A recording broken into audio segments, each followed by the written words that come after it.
अस्सलाम वालेकुम। मेरा नाम डॉक्टर सुमैया जमाल है और मैं कराची में as a consultant dermatologist and aesthetic physician अपनी सर्विसेज प्रोवाइड कर रही हूँ। स्किन के हवाले से देखा जाए तो हमारे पास डिफरेंट क्वेरीज़ आ रही हैं, जिसमें पेशेंट्स ने सबसे ज़्यादा जो क्वेरीज़ हमसे पूछी हैं वो स्किन पिगमेंटेशन और एक्ने के हवाले से पूछी हैं। तो मैं सबसे पहले तो आप लोगों की ये मिथ जो हमारी पॉपुलेशन में जो मैंने देखी है कि लोगों में पाई जाती है, वो ये है कि सर्दियों में आपको एक्ने नहीं हो सकती। तो ऐसा नहीं है। और एक्ने के हवाले से देखा जाए तो हमारे पास सबसे पहले तो हमें ये मालूम होना चाहिए कि एक्ने पेशेंट को क्यों हो रही है।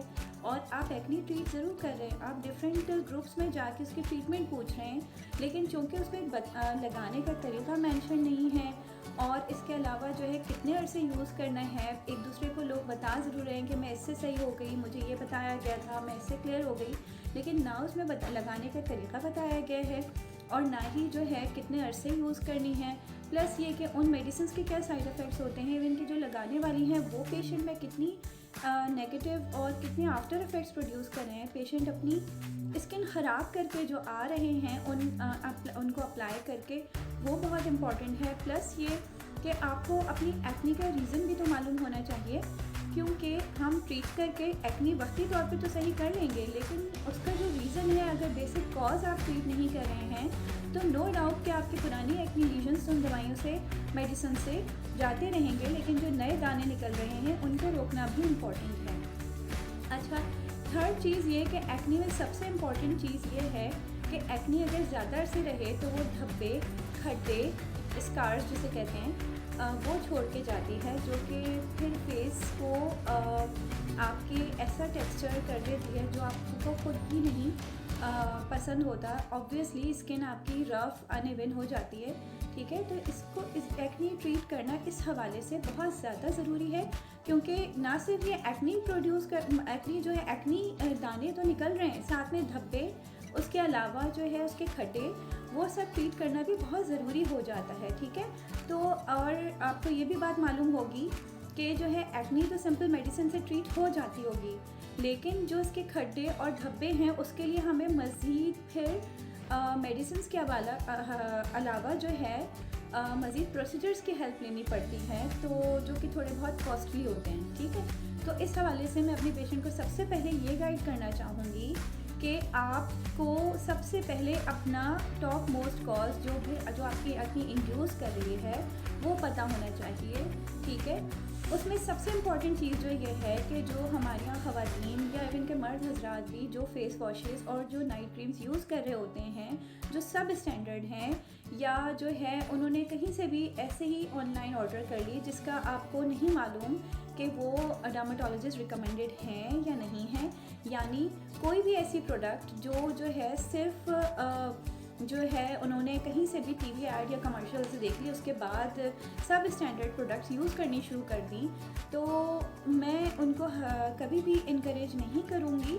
अच्छा, एक चीज़ और कि लोगों ने पूछा डर्माटोलॉजिस्ट रिकमेंडेड, क्या आपकी रिकमेंडेड? मेरे अलावा भी बहुत सारे डर्माटोलॉजिस्ट हैं कराची में। दूसरी चीज़ ये कि डर्माटोलॉजिस्ट रिकमेंडेड का मतलब हरगिज़ ये नहीं होता कि आप किसी कि जो है इसमें कंसल्टेशन, ठीक है, कंसल्टेशन आपको चाहिए होती है, लेकिन इसका मतलब ये है कि वो टेस्टेड प्रोडक्ट है, वो मेडिकली अप्रूव्ड प्रोडक्ट है, ठीक है। तो वो मेडिकेटेड प्रोडक्ट है बेसिकली, वो सिर्फ कॉस्मेटिक प्रोडक्ट नहीं है। और उसमें आपको ये भी पता होगा, मालूम होगा कि उसमें ऐसी कोई हार्मफुल इंग्रेडिएंट्स मौजूद नहीं हैं जो आपकी स्किन को डैमेज करेंगे, ठीक है। काफ़ी लोगों ने मुझसे इस उनकी ट्यूब्स के नाम पूछे कि आप बता दें, इस तरह से बता दें, तो मैं बिल्कुल ऐसे नहीं बता सकती, क्योंकि उसका रीज़न ये है कि वो ट्यूब किसी भी कंपनी की, मार्केटिंग कंपनी की ऐसा नहीं है, क्योंकि जब वो मेरे पास आते हैं और मुझसे ट्रीटमेंट पूछते हैं, मैं जब उनका सोप, क्रीम, फेस वॉशेज़ से पूरी हिस्ट्री उनसे पूछती हूँ, पूरा एवेलुएट करने के बाद, तो मुझे रीज़न साफ पता चल जाता है, ठीक है। एक्ने के बहुत सारे रीज़न्स हैं, जो मैंने सबसे ज़्यादा जो लोगों में देखे हैं, जिससे एक्ने लोगों में बहुत ज़्यादा हो रही है, प्रॉब्लम हो रही है, वो सबसे पहले तो वो तमाम टॉपिकल प्रोडक्ट्स हैं जो यूज़ करें। फॉर एग्जांपल मेकअप, ठीक है, मेकअप जो फाउंडेशंस अगर आप यूज़ कर रहे हैं तो मैं उनसे यही अपने पेशेंट को हमेशा डिस्करेज करती हूँ कि आप लोग प्लीज़ फाउंडेशन का इस्तेमाल रेगुलर यूज़ में ना करें, ठीक है। और अगर बहुत ज़रूरत है तो आप वाटर बेस करें, ठीक है। वैसे हम लोग कभी भी फाउंडेशन रिकमेंड नहीं करते हैं, ठीक है, क्योंकि वो क्लॉग कर देती है जो पोर्स हैं आपके, जो सेबेशियस ग्लैंड के जो ओपनिंग्स हैं वो उसको ब्लॉक कर देती है। तो जो एक्ने की पैथोजेनेसिस है उसमें जो आपका फर्स्ट स्टेप है वो तो आप खुद ही उसको प्रोवाइड कर रहे हैं, आइडियल इन्वायरमेंट एक्ने निकलने के लिए, ठीक है। दूसरी चीज़ मैं उनसे ये सबसे पहले ये पूछती हूँ कि वो फेस वॉशेस जो भी वो यूज़ कर रहे हैं वो कौन से हैं, प्रोडक्ट स्टैंडर्ड की हो, ठीक है। सब स्टैंडर्ड प्रोडक्ट्स हम लोग कभी भी रिकमेंड नहीं करते और डर्मेटोलॉजिस्ट रिकमेंडेड प्रोडक्ट्स का मकसद यही होता है। ये हरगिज़ मकसद नहीं है कि आप आके मेरे पास जो है अपनी कोई ट्यूब लिखवाएं। मेरे ज़्यादातर मरीज़ों को वो प्रोडक्ट्स मालूम होती हैं, जो मेरे पेशेंट्स हैं उनको मालूम है मैंने उनको कौन कौन सी प्रोडक्ट्स रिकमेंड की हैं पास्ट में। और लेकिन ये है कि मैं इस तरह से बिल्कुल आपको नहीं बता सकती कि आप ये प्रोडक्ट यूज़ कर लें, ये कर लें। डर्मेटोलॉजिस्ट रिकमेंडेड का मतलब ये है कि वो प्रोडक्ट टेस्टेड है, उसमें ऐसा कोई हार्मफुल इंग्रेडिएंट नहीं है जो आपकी स्किन को डैमेज करे। और थोड़ा सा सैड ये है कि हमारी सोसाइटी में जहाँ हम रह रहे हैं कि हमारे यहाँ लोग चलते हैं टीवी कमर्शियल्स पे, एक ऐड देख लिया उसी के पीछे चल पड़ते हैं, लेकिन वो हरगिज़ डर्मेटोलॉजिस्ट रिकमेंडेड प्रोडक्ट्स नहीं हैं, ठीक है। और मैं सारी प्रोडक्ट्स तो नहीं कहूँगी, लेकिन काफ़ी प्रोडक्ट्स ऐसी हैं जिसमें ऐसी प्रोडक्ट्स मौजूद हैं, बहुत फेमस प्रोडक्ट भी हैं जिससे पेशेंट को एक्ने हो रही है। मैं नाम तो नहीं लेना चाहूँगी उन प्रोडक्ट्स का, लेकिन मैं आपको ये ज़रूर कहूँगी कि मैं डिस्करेज करना चाहूँगी कि एक ग्रुप में किसी ने कोई चीज़ सजेस्ट कर दी, उसके पीछे आप चल पड़े, ठीक है, आपको उसके बारे में कुछ नहीं मालूम प्रोडक्ट के बारे में। दूसरी चीज़ ये कि टीवी कमर्शियल से लोग वो हो रहे होते हैं, या आजकल दराज या जो भी डिफरेंट प्लेटफॉर्म्स हैं जिस पे ऑनलाइन मार्केटिंग और सेल के थ्रू जो भी प्रोडक्ट्स सप्लाई की जा रही हैं सीरम, सबसे ज़्यादा एक्ने उसी से मैंने पेशेंट्स में देखी है निकलते हुए। दूसरी चीज़ ये कि फ़ीमेल्स में मैंने सबसे ज़्यादा यही देखा है कि उनके हार्मोनल इम्बैलेंसेस होते हैं, वो भी वन ऑफ द रीज़न है, ठीक है। एक्ने के रीज़न्स बहुत सारे हैं, जिसमें से टॉप मोस्ट जो मैंने अपनी पॉपुलेशन में देखे हैं वो यही सब रीज़न्स होते हैं।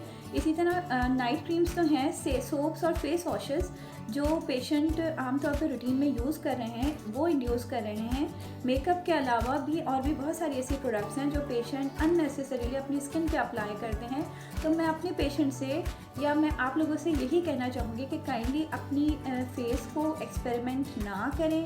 और एक्नी में जब आप अपनी खुद आइडेंटिफाई कर लें कि एक्नी किस वजह से निकल रही है, आपको जो रीज़न लगता है, ठीक है, आप डॉक्टर के पास नहीं आ सकते।